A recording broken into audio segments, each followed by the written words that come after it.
तुम्हाला दुसऱ्या एका गोष्टीने शुभेच्छा. जशी सुरुवात महाराजांची पुणे जिल्ह्यातनं झाली होती तशी तुमचीही सुरुवात पुणे जिल्ह्यातनं झाली. तुम्ही नक्की हिंदुस्थानावरती कब्जा करणार, माझा शब्द आहे आज पण तुम्हाला सांगतो की तुम्ही आता मॅन्युफॅक्चरिंग डोअरमध्ये जसं आलात किंवा तुम्ही जी फर्म एस्टॅब्लिश केली, पण इन्क्वायरी करायच्या आधी तुमचे जे काही प्रॉब्लेम्स होते कंपनीमध्ये तसे कोणकोणते प्रॉब्लेम फेस करत होतात? लेबर इश्यू फेस केले, क्लायंटकडनं पेमेंट वेळेवरती येणं देणं, डीलर्सकडनं डिले व्हायचे, मटेरियल येणं जाणं. त्याच्यामुळे असे कोणकोणते रिझल्ट आले तुम्ही जरा शेअर करू शकता? की जसं आता रिपोर्ट काढल्या तुम्ही, ज्या बिगनिंग स्टेजला 2-3 रेमेडी जे काही शो केल्यात, तसं काय काय तुमची कामं अडलेली झाल्यात? एक रेमेडीज मी छोटीशी केली. 7 ते 8 दिवसांच्या नंतरच त्या ऑनरचा कॉल आला, जिकडे माझं लोगावला शॉप होतं. त्यांचा एक कॉल आला की ती जागा अवेलेबल आहे, आत्ता जे व्यक्ती तिथं काम करतात त्यांना ते सोडायचं आहे, तुम्हाला हवं आहे का? सर ॲक्च्युली तुम्ही मला 10व्या वर्षी जर भेटले असते तर मी 28 वर्ष इथं कष्ट करून तुम्ही आज SME कॉर्पोरेट लेवलला तुमची कंपनी असते, प्रायव्हेट लिमिटेड किंवा LTD, तर आपण ही गोष्ट अजून प्रसारित केली पाहिजे असं तुम्हाला वाटतं? हो नक्कीच सर. उलट तुम्ही थांबलं नाही पाहिजे पुणे जिल्ह्यासाठी, तुम्ही महाराष्ट्रावर भारतभर तुम्ही काम केलं पाहिजे. कारण की तुमच्या माणसाची गरज आहे, म्हणजे भारताला तुमची गरज आहे.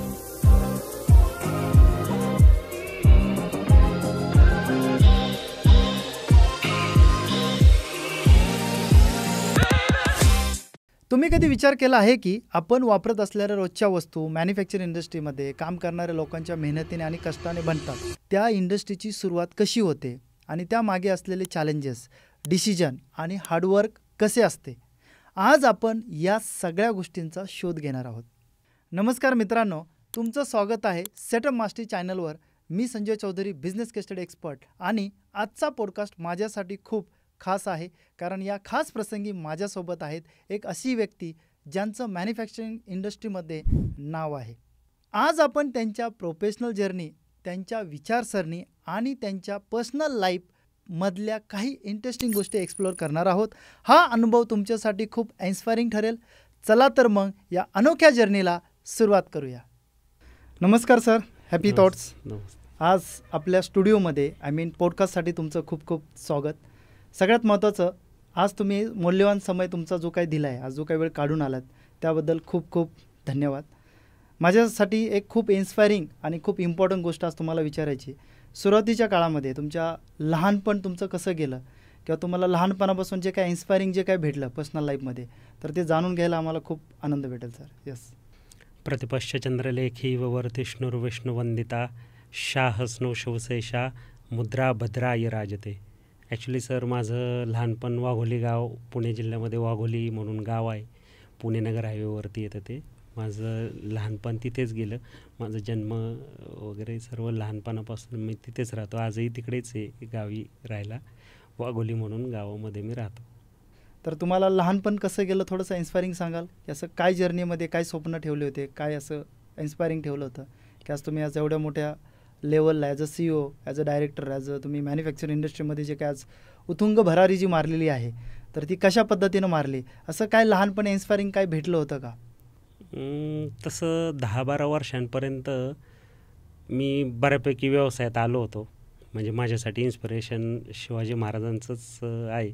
महाराष्ट्रात कुठेही असाल तुम्ही तरी तुम्हाला शिवाजी महाराज लहानपणापासून कळतात. त्याच्यामुळं त्या एक गोष्टी खूप छान आहे की त्यांनी काहीतरी स्वतःचं स्वराज्य निर्माण करणं, त्या इन्स्पिरेशननीच मी वर्ष 10व्या वर्षी मी छोटी झेरॉक्सची मशीन चालू केली होती. माझ्या कौलाचं घर होतं, कौलाच्या घराच्या खाली छोटंसं एक शॉप होतं, त्याच्यात मी झेरॉक्सची मशीन चालू करून व्यवसाय चालू केला होता. बरं. ही तुमची सुरुवात तिथून झाली, म्हणजे तुम्ही म्हणजे 10 वर्षाच्या असतानापासून तुम्ही व्यवसायामध्ये ऑलरेडी उतरलात. क्या बात आहे, बहुत बढिया. तर ह्या क्षेत्रात तुम्ही जेव्हा एंटर झालात, तर इकडं काय असं वाटलं की तुम्ही या क्षेत्रात उतरायला पाहिजे मॅन्युफॅक्चरिंग इंडस्ट्रीमध्ये? 2013मध्ये काही कारणास्तव कम्युनिकेशन्सची क्षेत्र खूप रसातळाला जायला लागलं. त्यानंतर मी कन्स्ट्रक्शनच्या क्षेत्रात येण्याचा विचार केला. मी 2013 ते 2016 या काळात कन्स्ट्रक्शनचा व्यवसाय करायचो. कन्स्ट्रक्शनचा व्यवसाय करत असताना जेव्हा आपण बिल्डिंग एखादी बांधतो, डोर बसल्याशिवाय कोणाचीही बिल्डिंग पूर्ण होत नाही. बरोबर. किंवा कोणाचंही स्वप्न घराचं पूर्ण होत नाही दरवाजा बसल्याशिवाय. मग ज्यांना मी आमच्या व्हेंडरला काम द्यायचो ते कधीही वेळेत मला मिळाले नाही. त्याच्यामुळं माझे क्लायंट नाराज व्हायचे. मग मी विचार केला की स्वतःच इंडस्ट्री उभी केली तर चांगलं होईल. करेक्ट. तर मी मुद्रा डोर नावाचा व्यवसाय 2017मध्ये लोहगाव या ठिकाणी चालू केला. की तुम्ही आता मॅन्युफॅक्चरिंग डोअरमध्ये जसं आलात किंवा तुम्ही जी फर्म एस्टॅब्लिश केली तर याच्या आधी कधी तुम्ही ट्रेनिंग वगैरे काही घेतलं होतं का? नाही. नव्हतं घेतलं. नाही. तर आत्ता सध्या तुमच्या व्यवसायामध्ये काय काय चॅलेंजेस आले किंवा तुम्ही आत्तापर्यंत काय काय टर्नओव्हर केला किंवा काय थोडंसं जनरली तुम्ही सांगू शकता? टर्नओव्हर तसा आत्ता आफ्टर कोरोना थोडासा कमी आहे. सगळे व्यवसाय थोडेसे स्लो आहेत. पण ठीक आहे, साधारण वार्षिक 2 ते 2.5 कोटी रुपयांचा टर्नओव्हर होतो. बरोबर. तर सर मला सांगा, तुमच्या आता जसं आता तुम्ही सेटअप मास्टरीबद्दल जाणून घेतलं आहे किंवा सेटअप मास्टरीबद्दल तुम्हाला कुठं ना कुठं इन्क्वायरी भेटली, तुम्ही इन्क्वायरी करत इथं आलात. पण इन्क्वायरी करायच्या आधी तुमचे जे काही प्रॉब्लेम्स होते कंपनीमध्ये, तसे कोणकोणते प्रॉब्लेम फेस करत होतात? लेबर इश्यू फेस केले, क्लायंटकडनं पेमेंट वेळेवरती येणं देणं, डीलर्सकडनं डिले व्हायचे, मटेरियल येणं जाणं. पण तुमच्याकडनं म्हणजे ह्या अडचणी यायच्या, म्हणजे व्यवसायात येत अच्छा, होत्या. ह्या अडचणी लगभग तुम्हाला चालू होत्या. हां. तर आपल्या सेटअप मास्टरीबद्दल तुम्हाला कशी माहिती भेटली किंवा कशा प्रकारे तुम्ही कनेक्ट झालात? माझे भाचे आहेत, बापूसाहेब परांडे म्हणून, दिघी गावामध्ये राहतात. त्यांचा मी व्हिडिओ पाहिला होता फेसबुकवरती. बरं. जो त्याला जो अनुभव आला तेव्हा मी त्याला विचारलं की अरे हे काय आहे? तर तो म्हटला असं आहे. बापू परांडेंनी मला सांगितलं आणि मी त्यांचे रिझल्ट पाहिले, त्याच्यामुळं मला छान वाटलं. सर मला सगळ्यात सांगायला खूप आनंद वाटतो की आज तसं तुम्ही आमच्याकडे जॉईन झालात, बरोबर आहे. तर तुम्हाला जेव्हा इकडं डेमॉन्स्ट्रेशनसाठी बोलवण्यात आलं की जसं तुम्हाला बोलण्यात गेलं की यार त्या बापू परांडे यांनी आपल्याकडे रिपोर्ट्स काढले, त्याच्याद्वारे काही ज्यांना काही रिझल्ट्स भेटले, काय रेमेडीज केल्यानंतर, तर तुम्हाला असं काय वाटलं रिपोर्टबद्दल? तुम्ही जेव्हा ऑफिसमध्ये आला तर तुम्ही असं काय विचारधारणा घेऊन आला होता? म्हणजे सर स्टार्टिंगला असं वाटलं की नंबरलॉजी, थोड्या वेळाने असं वाटलं की ज्योतिष आहे, थोड्या वेळाने असं वाटलं की म्हणजे कलरिंगचं पण आहे. म्हणजे हे सगळ्याचं एकदम कॉम्बिनेशन आहे हे सगळं.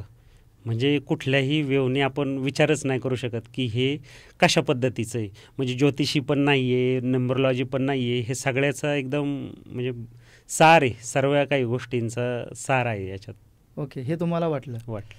तर सगळ्यात महत्त्वाचा प्रश्न आहे की ते डेमॉन्स्ट्रेशन तुम्ही जो बघितला एसबीएट report related, I mean self betterment life cycle, तर त्या संदर्भात तुम्ही जेव्हा डेमो घेतला तर डेमो घेतल्यानंतर तुम्हाला काय काय गोष्टी समजल्या किंवा काय काय वाटलं की यार याच्यातनं आपले काय काय पर्सनल प्रॉब्लेम असतील, कंपनी रिलेटेड प्रॉब्लेम असतील, सॉल्व्ह होऊ शकतात किंवा नाही होऊ शकतात? डेमो बघितल्यानंतर तुमचा अनुभव काय होता? ॲक्च्युली फर्स्ट ऑफ ऑल तुमचं थँक्यू म्हटलं पाहिजे. आमच्या पुणे जिल्ह्यासारख्या ठिकाणी तुम्ही आम्हाला मार्गदर्शन करण्यासाठी म्हणजे भेटलात. ॲक्च्युली मी तुम्हाला जसं सांगितलं, मी 4थीला असल्यापासनं म्हणजे 10व्या वर्षापासून व्यवसायात आहे. स्ट्रगल खूप केले. त्याचवेळी जर मला असं मार्गदर्शन करणारं कोणी असतं तर कदाचित आपण म्हणजे वाटतं मला की मी अजून 1000, 2000, 4000 लोकांपर्यंत काम देण्यासाठी कॅपेबल राहिलो असतो. क्या बात आहे. बट आज तुम्हाला वाटतं की आज आपण सोलो मायक्रोमधून SME कॉर्पोरेट लेवलला जायला पाहिजे, की आज जी कॅपॅसिटी वाढायला पाहिजे, ते आज डेमो घेतल्यानंतर तुम्हाला असं काही जाणवलं की आज आपण एसबीएट रिपोर्ट काढायला पाहिजे, नाही पाहिजे, किंवा त्याच्या आधी वाटलं होतं की एसबीएट रिपोर्ट काढायला पाहिजे, किंवा तुम्हाला वाटलं की डेमो घेतल्यानंतर काढायला पाहिजे? असं कधी तुम्हाला योग वाटला किंवा असं कधी क्लिक झालं की तुम्ही रिपोर्ट काढायला पाहिजे? ॲक्च्युली सर मी जेव्हा तुमच्याकडे डेमो घ्यायला आलो ना तेव्हापासूनच मला वाटत होतं इथं काहीतरी वेगळं आहे, छान आहे. तेव्हा रिपोर्ट कार्ड आता तसंही मला 1च महिना झाला रिपोर्ट काढून. त्याच्यात तुम्ही 19-20 काहीतरी रेमेडीज दिल्यात. त्यातलं तर मी बिगिनिंग स्टेजला आत्ता 1-2च केले असतील किंवा 3 केले असतील कदाचित. पण त्याचे मला चांगले रिझल्ट्स आणि चांगल्या वाईब्स यायला लागलेत. त्याच्यामुळे असे मी कोणकोणते रिझल्ट आले तुम्ही जरा शेअर करू शकता? की जसं आता रिपोर्ट काढल्या तुम्ही, ज्या बिगिनिंग स्टेजला 2-3 रेमेडीज जे काय शो केल्यात, तसं काय काय तुमची कामं अडलेली झाल्यात किंवा काय काय असा चमत्कार घडला आहे किंवा तुम्हाला असं काय इन्स्पायरिंग भेटलं रिपोर्टच्या माध्यमातून? जसं मी सांगितलं सर तुम्हाला की मी लोहगावला 2017 ते 2022 कोरोनाच्या दरम्यानच्या काळामध्ये तिथं इंडस्ट्री होती माझी. काही कारणास्तव मला ती सोडावी लागली. त्यानंतरनं खूप वाटायचं मनाला की पुन्हा तिथे एखादं शॉप असावं, पण पुन्हा भेटणं शक्य नसतं एखाद्या ठिकाणावरनं आपण तिथून गेल्यावरती, कारण की माझा क्लायंट बेस तिकडं पहिल्यापासून जास्त आहे.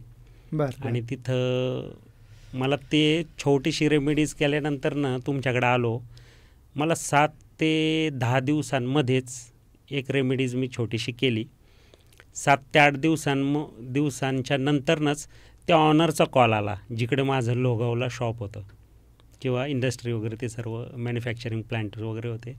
त्यांचा एक कॉल आला की ती जागा अवेलेबल आहे, आत्ता जे व्यक्ती तिथं काम करतात ते त्यांना ते सोडायचं आहे, तुम्हाला हवं आहे का?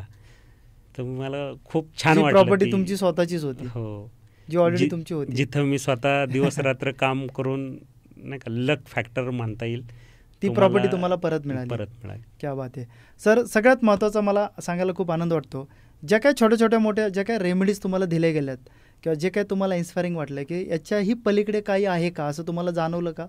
की यार आपण जसं आता रिपोर्ट काढला आहे, रिपोर्टनंतर पण काही गोष्टी आहेत का सेटअप मास्टरकडे, असं काही तुम्हाला जाणवलं का? की आता जसं रिपोर्टमध्ये एवढे रिझल्ट आहेत की आता आपली कंपनी नेक्स्ट लेवलला घेऊन जायची आहे, तर असं तुम्हाला वाटलं की सेटअप मास्टरला अजून एक गोष्ट विचारावी की याच्यानंतर काय प्रोसेस आहे का, असं काही वाटलं का? हां, आता मी SBL रिपोर्ट काढला आहे, बिगिनर जो रिपोर्ट्स येतो तो.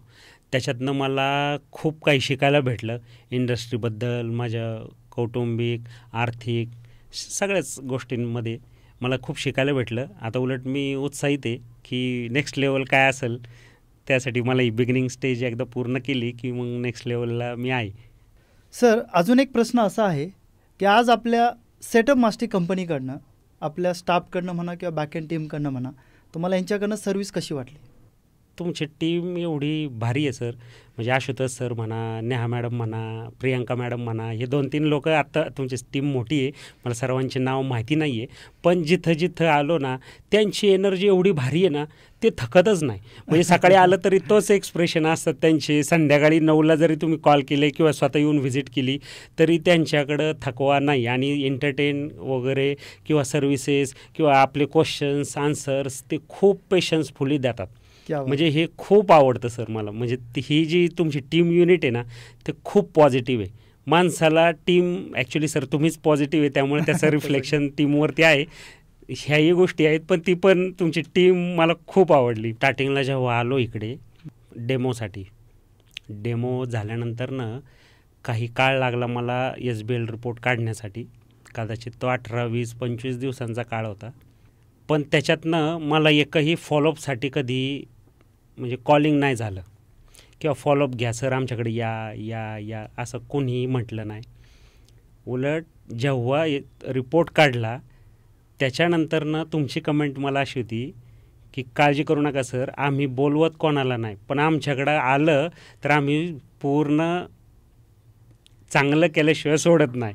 आता तुम्ही आमच्याकडे आले, ॲक्च्युली आमची जबाबदारी आता, पण याच्या अगोदर तुम्हाला इकडे यायचं आहे नाही यायचं आहे ही तुमची डिसिजन्स आहेत. पण तुम्ही इकडे एकदा आले की तुम्हाला पुढं कसं उन्नती किंवा ग्रोथकडे घेऊन जायचं आहे ही जबाबदारी आमची. अशा पद्धतीने तुम्ही जी कमेंट केली ती मला खूप आवडली. म्हणजे हा विषय इतका छान मला वाटला की हे कलेक्शन्ससाठी नाही आहे, कशासाठी नाही आहे, फक्त स्वराज्यातली लोक खुश राहावी किंवा त्यांचं चांगलं व्हावं ह्या उद्देशाने तुम्ही काम करताय. तुम्हाला दुसऱ्या एका गोष्टीने शुभेच्छा. जशी सुरुवात महाराजांची पुणे जिल्ह्यातनं झाली होती तशी तुमचीही सुरुवात पुणे जिल्ह्यातनं झाली. तुम्ही नक्की हिंदुस्थानावरती कब्जा करणार, माझा शब्द आहे आज पण तुम्हाला सांगतो. हां, नेक्स्ट क्वेश्चन हा आहे की जसं आज तुम्ही SBL रिपोर्टद्वारे बऱ्याच काही गोष्टी जाणून घेतल्यात किंवा रिझल्ट पण बघताय, बट आम्हाला हा प्रश्न आहे की नेक्स्ट जनरेशनसाठी तुम्ही काय संदेश द्याल, काय मेसेज द्याल? आज समाजामध्ये बरेच अशी काही लोक आहेत जे करिअरबद्दल विचार करतात, जॉबसाठी विचार करतात, बिझनेससाठी विचार करतात किंवा पॉलिटिशियनमध्ये पण आहेत, कुठं जायला पाहिजे कुठं नाही जायला पाहिजे. तर नेक्स्ट जनरेशनसाठी तुमच्या अनुभवानुसार तुम्ही काय मेसेज द्याल? ॲक्च्युली सर नेक्स्ट जनरेशनचं सांगणं माझ्यासाठी थोडंसं धाडसाचं होईल, पण मी माझ्या मुलांबद्दल सांगू शकतो की जी माझी मुलं आहेत ते नेक्स्ट जनरेशन आहे. मी कदाचित त्यांचा नेक्स्ट वीकमध्येच तुमच्याकडे रिपोर्ट काढणार आहे. माझी मुलगा त्यांचाही रिपोर्ट काढणार आहे. नेक्स्ट जनरेशन ह्याची खूप म्हणजे नेक्स्ट जनरेशनसाठी हे खूप गरज आहे. आत्ताच मी म्हटलं मगाशी की सर ॲक्च्युली तुम्ही मला 10व्या वर्षी जर भेटले असते तर मी 28 वर्ष इथं कष्ट करून तुम्ही आज आजपर्यंत SME कॉर्पोरेट लेवलला तुमची कंपनी असते, प्रायव्हेट हो. लिमिटेड किंवा हो. LTD. Good good, very nice. Sir, आज आम्ही जी सेवा देतोय सेटअप मास्टरच्या माध्यमातून, आज बरेच जण आज सॅटिस्फाय पार्टिसिपेंट आहेत, जे आज आपल्याला पॉडकास्टच्या माध्यमातून येणाऱ्या काळात बघायला भेटतीलच. आणि आज पॉडकास्टच्या माध्यमातून आज मार्केटमध्ये आपण इन्स्पायरिंग करतोय. नवीन यूथ असतील, बिगिनिंग स्टेजला काही ओनर्स असतील, किंवा नवीन यूथ असेल जे आज आपल्या करिअरबद्दल चॅलेंजेस फेस करतात, तर यांच्यासाठी पण एक इन्स्पायरिंग गोष्ट बनू शकते आपल्या सेटअप मास्टरद्वारे. म्हणून आम्ही ह्या गोष्टी हेल्प करतोय. तर तुम्हाला काय वाटतं आपल्या कंपनीबद्दल, की खरंच आज जी समाजाला गरज आहे ते आम्ही खरंच त्या पद्धतीनं समोरच्या व्यक्तीला आम्ही हेल्प करतोय का, असं काय वाटतं तुम्हाला? आयुष्यामध्ये ना गुरु असावा. तो छोटा असला तरी चालेल, मोठा असला तरी चालेल, समवयस्क असले तरी चालेल. कदाचित तुम्ही आणि मी सेम एजचे असावेत. मी तुम्हाला आज गुरु मानलं आहे का? कारण की गुरुशिवाय प्रगती नाही. मी तर असं तुम्हाला सजेस्ट करेल की सर, जे तुम्ही जे भूमिका आज घेतली आहे गुरुची ना, जबाबदारी घेताय तुम्ही, Yes. ही खूप मोठी गोष्ट आहे सर. आजच्या काळात आहे ना, जबाबदारी घ्यायला तसंही कोणी पुढे येत नाही. आज तुम्ही तुमच्या नॉलेजवरती करोडो रुपये खर्च केलेत. याच्यातनं तुम्ही देश विदेशात दौरे पण तुमचे असतात. याच्यातनं तुमचं जे नॉलेज आहे ना सर, ते जगाला तुम्ही वाटताय, देताय, जगाचं चांगलं करताय. ही सेवावृत्ती खूप चांगली आहे सर. त्यामुळे मला वाटतं की प्रत्येकाने SBL रिपोर्ट काढावा. व्यावसायिक माणसाकडं कष्ट करण्याची ताकद आहे, पूर्ण म्हणजे त्यात झोकून देण्याची पण ताकद आहे. पण त्याला जो प्रॉपरली सेट लागतो ना, प्रॉपरली डायग्रॅम म्हणा किंवा त्या गोष्टी त्याच्याकडं थोड्या कमी आहेत आणि त्या तुमच्याकडनं मिळाल्या. त्याच्यातनं आता माझंही कोणाचंही स्वप्न असतं, तसं माझंही तुमच्या थ्रू असं एक स्वप्न आहे की माझे खूप साऱ्या ब्रँचेस व्हाव्यात. क्या बात आहे. नाही, होतील, नक्कीच होतील. हो. तर तुम्हाला वाटतं की आज आपण हे रिपोर्टद्वारे बऱ्याच जणांच्या लाईफमध्ये चेंजेस करतोय, की आज हे रिपोर्टच्या माध्यमातून आपण बऱ्याच जणांच्या लाईफमध्ये आपण एक निमित्त बनलं पाहिजे. त्यासाठी तुम्ही महाराष्ट्रभर, भारतभर तुम्ही काम केलं पाहिजे. बिलकुल, कारण की बिलकुल. तुमच्या माणसाची गरज आहे, म्हणजे भारताला तुमची गरज आहे. Yes, thank you so much. आणि तुम्ही पॉडकास्टमध्ये आलात, तुमचा मौल्यवान वेळ दिलात, त्याबद्दल खूप खूप धन्यवाद. Thank you so much sir. Yes. Thank you.